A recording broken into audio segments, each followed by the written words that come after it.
अभी आप लोगों ने अनेक प्रकार की शैली में डिबेट देखी होगी, पर ये बैले की शैली में आपने पहली बार देखी होगी। मोदी जी से नृत्य नाटिका की शैली में होती है डिबेट, आपने पहली बार देखी मोदी जी होगी। से और सीखी फिर मैंने एक बात कल। कहता हूं, झूठ की बात ये कहते हैं, आप सुनिए, सेबी झूठ, LIC झूठ, SBI झूठ, भारत के सारे रेगुलेटर झूठे, ठीक है। इनके हिसाब से सुप्रीम कोर्ट झूठा, इनके हिसाब से मीडिया का एक सेक्शन झूठा, इनके हिसाब से कौन कौन झूठा, भारत की सरकार झूठी, भारत का विदेश मंत्रालय झूठा, भारत का प्रधानमंत्री झूठा। इतना ही नहीं, भारत की आर्मी झूठी, भारत की एयरफोर्स झूठी, और भारत का आर्मी का चीफ सड़क छाप गुंडा सच्चा कौन? आतंकवादी सच्चा, अपराधी सच्चा, उसके अंदर दिखता है एक मासूम बच्चा। ये इनकी हकीकत है और इसके कारण से ही, इसी के कारण से इनकी यह स्थिति है। अब मैं कहना चाहता हूं, मेरे भाई कहीं तो एक सच्चाई दिखाओ, कहां पे लुप्त हो गई तुम्हारे यहां की सच्चाई? सच्चाई एक जगह दिखती है, जो विदेश में छप जाए वो सब सच्चा, जो विदेश में छप जाए वो सब सच्चा, पिछले 8 साल से। इसीलिए आप खा रहे हैं लगातार गच्चा। बहुत छोटा सा उत्तर।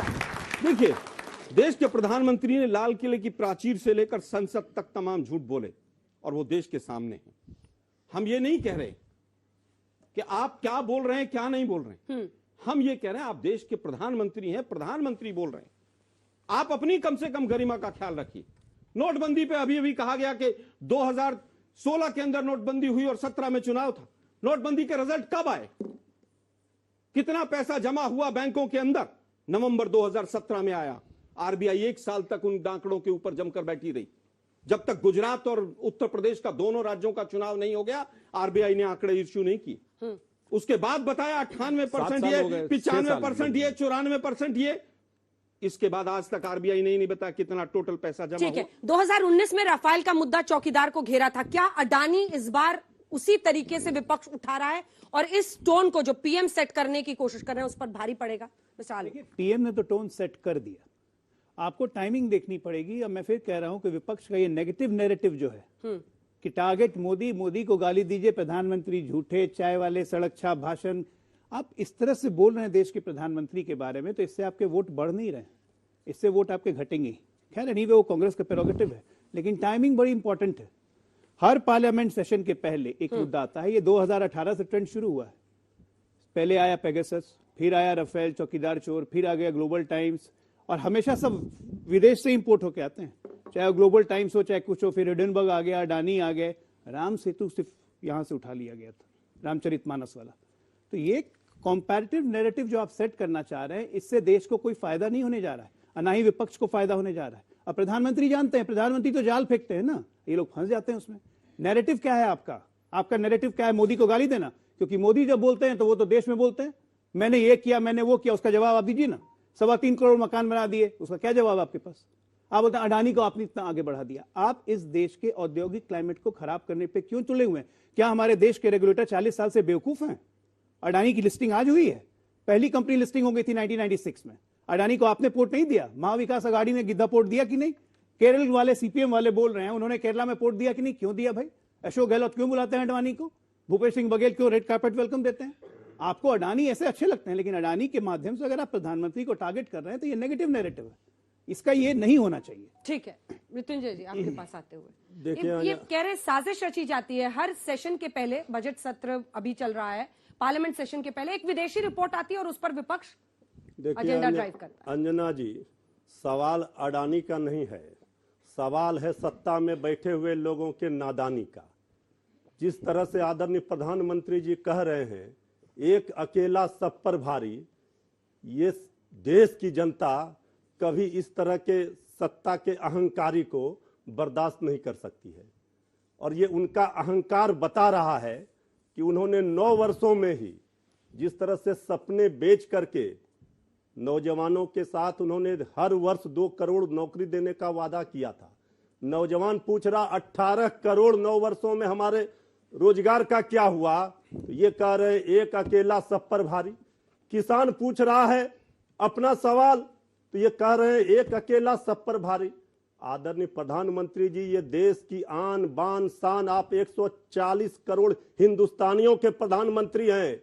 जनता के सवालों का जवाब विपक्ष सदन में पूछेगा, उसका जवाब देना आपकी जिम्मेवारी, जवाबदेही बनती है। आप अकेला सब पर भारी नहीं पड़ सकते। ये लोकतंत्र है, 140 करोड़ जनता का कवच, जिस सुरक्षा की बात आप कर रहे हैं, जब वो कवच ही असुरक्षित है, 140 करोड़ जनता ही आज नौजवान, किसान, गरीब, मजदूर असुरक्षित महसूस कर रहे हैं, तो फिर आदरणीय प्रधानमंत्री जी आप ये सुरक्षा लेकर सुधांशु क्या जी जवाब करेंगे? दीजिए। जो व्यक्तिगत अहंकार वाली बात करते हैं, ये बताइए, ये अपने मुंह से किसने बोला था, जब तक रहेगा समोसे में आलू तब तक रहेगा बिहार में लालू? और इतना ही नहीं, चलिए यहां तक तो फिर भी चलता है।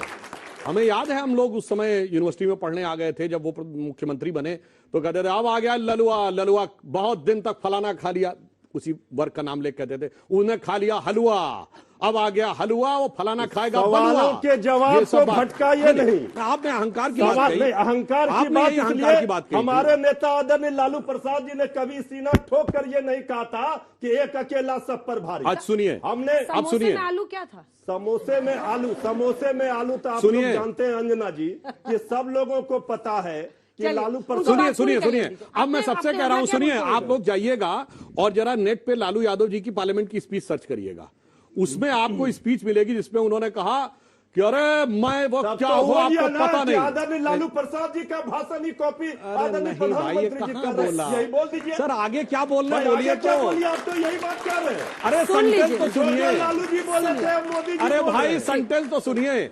देखिए लालू यादव जी का जन्म 1948 का, वो बोले अरे मैं तो वो हूं कि जब आने वाला था अंग्रेज को पता चल गया लालू आने वाला, 1 साल पहले छोड़ के भाग गया। आप बात करते हैं।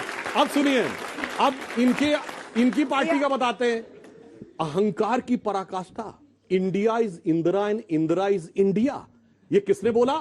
कांग्रेस के तत्कालीन राष्ट्रीय अध्यक्ष देवकांत बरुआ ने, और आज तक किसी राष्ट्रीय अध्यक्ष ने इस बात के लिए माफी नहीं मांगी है कि इंडिया इंदिरा नहीं थी। इसलिए आज तक यह कांग्रेस पार्टी का आधिकारिक वक्तव्य है, और यह उसके समकक्ष है जैसे हिटलर की नाजी पार्टी के रुडोल्फ हेस ने 1934 के कन्वेंशन में नारा लगवाया था, Hitler is Germany, Führer is Germany, Germany is Führer, वो इनके समकक्ष था। और आज हमारे प्रधानमंत्री जी तो हर जगह क्या नारा लगाते हैं? वंदे मातरम, भारत माता की जय।